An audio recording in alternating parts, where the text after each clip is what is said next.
ಬೆಂಗಳೂರಿನ ಪ್ರೆಸ್ ಕ್ಲಬ್ನಲ್ಲಿ ದಕ್ಷಿಣ ಕನ್ನಡ ವಿಶ್ವ ಬ್ರಾಹ್ಮಣರ ಸಂಘ ಬೆಂಗಳೂರು ವತಿಯಿಂದ ವಿಶ್ವಕರ್ಮ ಸಮುದಾಯ ಭವನ ಲೋಕಾರ್ಪಣಾ ಕಾರ್ಯಕ್ರಮವನ್ನು ಯಲಹಂಕ ಉಪನಗರದಲ್ಲಿ ದಿನಾಂಕ 29/3/2026 ಭಾನುವಾರ ನಡೆಸಲಾಗುವುದು ಎಂದು ಸಂಘದ ಅಧ್ಯಕ್ಷರು ಪದಾಧಿಕಾರಿಗಳು ಸುದ್ದಿಗೋಷ್ಠಿಯಲ್ಲಿ ತಿಳಿಸಿದರು. ದಕ್ಷಿಣ ಕನ್ನಡ ವಿಶ್ವ ಬ್ರಾಹ್ಮಣ ಸಂಘ ಯಲಹಂಕ ಬೆಂಗಳೂರು ಇದರಿಂದ ಪದಾಧಿಕಾರಿಗಳು ಮತ್ತೆ ಸದಸ್ಯರು ಬಂದಿದ್ದೇವೆ.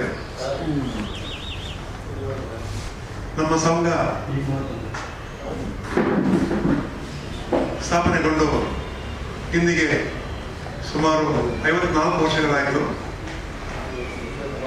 ಉದ್ಯೋಗ ನಿಮಿತ್ತ ಬೆಂಗಳೂರಿಗೆ ಬಂದು ನೆಲೆಸಿ ಸಂಘವನ್ನು ಸ್ಥಾಪನೆ ಮಾಡಿ ಸಮಾಜಕ್ಕೆ ಒಳ್ಳೆಯ ಕಾರ್ಯಕ್ರಮಗಳನ್ನು ನೀಡಬೇಕು ಎಂದು ಇದನ್ನು ಸ್ಥಾಪನೆ ಮಾಡಿದ ಉದ್ದೇಶ.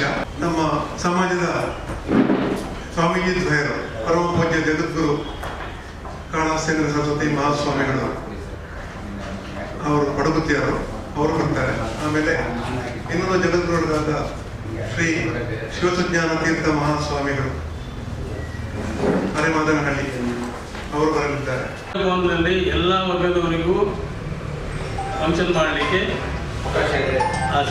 ಅವಕಾಶ ಇದೆ ಮತ್ತು ಪಾರ್ಕ್ ಎರಡು ಕಾಲ ಎಕರೆ ಜಾಗದಲ್ಲಿ ಪಾರ್ಕಿಂಗ್ ವ್ಯವಸ್ಥೆ ಇದೆ. ಒಂದು 80ರಿಂದ 100 ವೆಹಿಕಲ್ಗೆ ಪಾರ್ಕಿಂಗ್ ಒಳಗಡೆ ಇದೆ. ತುಂಬ ಚೆನ್ನಾಗಿ ಕಟ್ಟಿದ್ದೇವೆ. ಅಲ್ಲಿ ನಾವು ಈಗ ಯಲಹಂಕ ಅಲ್ಲಿ ಜನರಿಗೂ ಹತ್ತಿರ ಹತ್ತಿರ ನಮ್ಮ ಸಂಘ ಸ್ಥಾಪನೆಯಾಗಿ 56 ವರ್ಷ ಆಯಿತು.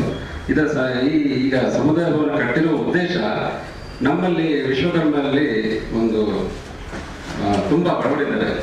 ಅವರಿಗೆ ಈ ಕಲೆ ಎಲ್ಲ ಮಾಡಿಕೊಂಡು ವಿಶ್ವಕರ್ಮರಿಗೆ ಗೊತ್ತಿರ್ಬೋದು. ಈಗ ಅರಣ್ಯದಲ್ಲಿ ವಿಶ್ವಕರ್ಮ ಎಲ್ಲ ಕೆತ್ತ ಕೆಲಸ ಮಾಡುವವರಿದ್ದಾರೆ.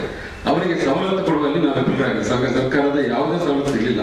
ಈ ಸಮುದಾಯ ಭವನದಿಂದ ಬಂದಂಥ ಆದಾಯದಲ್ಲಿ ಎಲ್ಲ ವರ್ಗಗಳು ಸ್ವಲ್ಪ ಮೇಲೆ ಬರಬೇಕು ಅನ್ನೋ ದೃಷ್ಟಿಯಲ್ಲಿ ನಮಗೆ ಸರ್ಕಾರ ಇದಕ್ಕೊಂದು ಸೈಟ್ ಕೊಟ್ಟು ಅದನ್ನು ನಾವು ಪರ್ಚೇಸ್ ಮಾಡಿ ಸಮುದಾಯವನ್ನು ಮಾಡಿದ್ದೇವೆ. ಇದನ್ನು ಬಂದಂಥ ಇದನ್ನು ನಮ್ಮ ಸಮಾಜದವರಿಗೂ ಒಂದು ಒಳ್ಳೆಯ ಇದಕ್ಕೆ ಬಳಸಬೇಕು. ಮತ್ತು ವಿದ್ಯಾನಿಧಿ ಇದೆಲ್ಲ ಮಾಡ್ತಾ ಇದ್ದೀವಿ, ಮೊದಲಿಂದ ಮಾಡ್ತಾ ಇದ್ದೀವಿ, ಆದರೆ ಸಾಕಾಗ್ತಾ ಇಲ್ಲ. ಅದಕ್ಕೋಸ್ಕರ ನಾವು ಅದನ್ನು ಮಾಡ್ತಾ ಇದ್ದೀವಿ. ಈ ಸಮುದಾಯ ಒಂದು ಆಧಾರದಿಂದ ನಮ್ಮ ಸಮಾಜದವರಿಗೆ ಒಂದು ಈ ಉದ್ಯೋಗ ಆಗಲಿ, ವಿದ್ಯೆ ಆಗಲಿ, ಅಥವಾ ಈ ಕುಲಕಸಬ ತುಂಬ ಈಗ ಗೊತ್ತಿರುವ ಚಿನ್ನ ಕೆಲಸ ಅಥವಾ ಮರದ ಕೆಲಸ ಎಲ್ಲ ಕಷ್ಟ ಇದೆ. ವಿಶ್ವಬ್ರಾಹ್ಮಣ ಸಂಘ ಮೊದಲ ಆದ್ಯತೆಯನ್ನು ನಮ್ಮ ವಿಶ್ವಕರ್ಮ ಸಮುದಾಯದವರಿಗೆ ನೀಡ್ತಾ ಇದೆ.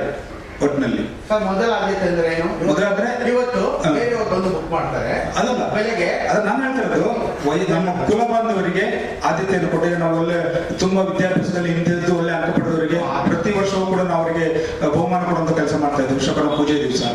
ಹಾಗೆಯೇ ಇನ್ನು ಮುಂಬರುವ ದಿನಗಳಲ್ಲಿ ಈ ಶಿಲ್ಪಿಗಳಿಗೆ ಅಥವಾ ಮರಕೆತ್ತನೆ ಮಾಡುವವರಿಗೆ ಇದನ್ನ ತರಬೇತಿ ಕೊಡುವಂತಹ ಕಾರ್ಯಕ್ರಮ ಇರ್ಬೋದು, ಅಥವಾ ಬಡ ವಿದ್ಯಾರ್ಥಿಗಳಿಗೆ ಹಾಸ್ಟೆಲ್ ಇರ್ಬೋದು. ಈ ವ್ಯವಸ್ಥೆಯನ್ನೆಲ್ಲ ಕೂಡ ನಮ್ಮ ಸಮುದಾಯ ಭವನದಲ್ಲಿ ಮಾಡುವಂತ ನಿರೀಕ್ಷೆಯನ್ನು ಇಟ್ಕೊಂಡಿದ್ದೇವೆ.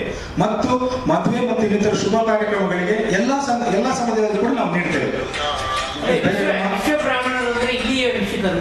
ಇಲ್ಲ, ನಮ್ದು ಮೂಲತಃ ನಾವು ದಕ್ಷಿಣ ಕನ್ನಡ ವಿಶ್ವ ಬ್ರಾಹ್ಮಣ ಸಂಘ ಮಾಡಿರೋರು. ನಾವು ದಕ್ಷಿಣ ಕನ್ನಡದಿಂದ ಬಂದಂತ ಎಲ್ಲಾ ವಿಶ್ವ ಬ್ರಾಹ್ಮಣ ಒಗ್ಗಟ್ಟಾಗಿ ಈ ಸಂಘವನ್ನ 1970ರಲ್ಲಿ ಸ್ಥಾಪನೆ ಮಾಡಿದ್ವಿ. ವಿಶ್ವ ಬ್ರಾಹ್ಮಣ ಸಂಘ ಹೌದು, ದಕ್ಷಿಣ ಕನ್ನಡ ವಿಶ್ವ ಬ್ರಾಹ್ಮಣ ಸಂಘ ನಮ್ದಿಗಿರೋದು. ಅಲ್ಲಿಂದ ಆಗ 1970ರಲ್ಲಿ ಬಂದಂತ ರುದ್ರಯ್ಯ ಆಚಾರ್ಯ ಇದ್ರು. ಅವರು ಈ ಸಂಘವನ್ನು ಸ್ಥಾಪನೆ ಮಾಡಿದ್ರು 4ನೇ ತಾರೀಕು ಜನವರಿ 1970ರಲ್ಲಿ. ಸೈಟ್ ನಮಗೆ 1992ರಲ್ಲಿ ಸಿಕ್ತು. 92 ಸೈಟ್ ಸಿಕ್ತು. ಅದು ಈಗ ನಾವು ಸಮುದಾಯವನ್ನು ಮಾಡ್ತಾ ಇದ್ದೇವೆ. ಅದಕ್ಕೆ ಮತ್ತೆ ಪೂಜಾ ಮಂದಿರವನ್ನು ಕಟ್ಟಿದ್ದೇವೆ. ಮತ್ತು ನಮ್ಮದೇ ಆದ ಒಂದು ವಿಶ್ವಕರ್ಮನ ಧಾಮ ಅಂತ ಚಿಕ್ಕ ಸಭಾವನ ಇತ್ತು. ಅದರಲ್ಲಿ ಈಗಲೂ ಕೂಡ ಉಪನಯನ, ನಿಶ್ಚಿತಾರ್ಥ, ಚಿಕ್ಕ ಪುಟ್ಟ ಮದುವೆಗಳು, ಪೂಜೆಗಳು ನಡೀತಾ ಇದ್ದಾರೆ. ಈ ವಿಶ್ವಕರ್ಮ ಸಮುದಾಯ ಭವನಕ್ಕೆ ಎಷ್ಟು ಖರ್ಚಾಗಿದೆ ಸರ್? ಸರ್ಕಾರದಿಂದ ಎಷ್ಟು ಅಮೌಂಟ್ ಬಂದಿದೆ? ನಮ್ಮ ಈಗ ಒಟ್ಟು ಖರ್ಚು 6 ಕೋಟಿ. ಸರ್ಕಾರದಿಂದ ಎಷ್ಟು? ಸರ್ಕಾರದಿಂದ ಯಾವುದೇ ಅನುದಾನ ಬರಲಿಲ್ಲ. ಆದರೆ ವೀರಪ್ಪ ಮೊಯ್ಲಿ ಅವರು ಸಂಸದರಾಗಿದ್ದಾಗ ಒಂದು 10 ಲಕ್ಷ ಅನುದಾನ ಬರೆದು ಬಿಟ್ಟರೆ ನಾವು ಈಗಲೂ ಹಿಂದೂ ಇಲಾಖೆಯಲ್ಲಿ ಅಡ್ಡಾಡ್ತಾ ಇದ್ದೇವೆ. ಯಾವುದೇ ಅನುದಾನ ಬಂದಿಲ್ಲ. ಆದ್ರೆ ಒಂದು ಸಿದ್ದರಾಮಯ್ಯ ಅವರ ಸ್ವಂತ ದುಡ್ಡು ಅಲ್ಲ, ಅವರು MP ಆದಾಗ ಸಂಸದರ ಹಣದಿಂದ ಬಂತು ಹೊರತು ಸರ್ಕಾರದಿಂದ ಯಾವುದರಿಂದ ಬರಲಿಲ್ಲ. ನಾವು ಹಿಂದುಳಿದ ವರ್ಗ ಅದರಿಂದ ಅದಕ್ಕೂ ನಾವು ಕೊಟ್ಟಿದ್ದೀವಿ. ಆದ್ರೆ ಅದು ಇನ್ನು ಬಂದಾದ್ರೆ ನಮ್ಮ ಸ್ಥಳೀಯ MLA ವಿಶ್ವನಾಥ್ ಅವರು ಅದು ಸ್ವಲ್ಪ ಸಹಕಾರ ನೀಡಿದ್ದಾರೆ, ಇನ್ನು ಕೊಡ್ತೀವಿ ಹೇಳಿದ್ದಾರೆ, ಭರವಸೆ ನೀಡಿದ್ದಾರೆ. ಇನ್ನು ನಾವು ಅದರ ನಿರೀಕ್ಷೆಯಲ್ಲಿದ್ದೀವಿ. ಇದನ್ನು ನಾವು ಆದಷ್ಟು ಸಾಲ ತಗೊಂಡೇ ಮಾಡಿದ್ದೀವಿ ನಮ್ಮ ಸಮುದಾಯ. ಇಷ್ಟವರೆಗೆ ನಾವು ಹಿಂದುಳಿದ ವರ್ಗದಲ್ಲಿ ಬರ್ತೀವಿ ಅಂತ ಕಾದು ಯಾವುದರಿಂದ ಬರಲಿಲ್ಲ. ಆದರೆ ಮುಂದಿನ ದಿನಗಳಲ್ಲಿ ಸಾಲದೆಲ್ಲ ತೀರಿಸುವ ನಿಟ್ಟಿನಲ್ಲಿ ಈ ಸಮುದಾಯದಿಂದ ನಾವು ಇದು ತಗೊಂಡು ನಮ್ಮ ಸಮಾಜದವರಿಗೆ ಒಂದು ಒಳ್ಳೆಯ ಇದು ಮಾಡಬೇಕು ಅಂತ ಕಾಯ್ತಾ ಇದ್ದೀವಿ.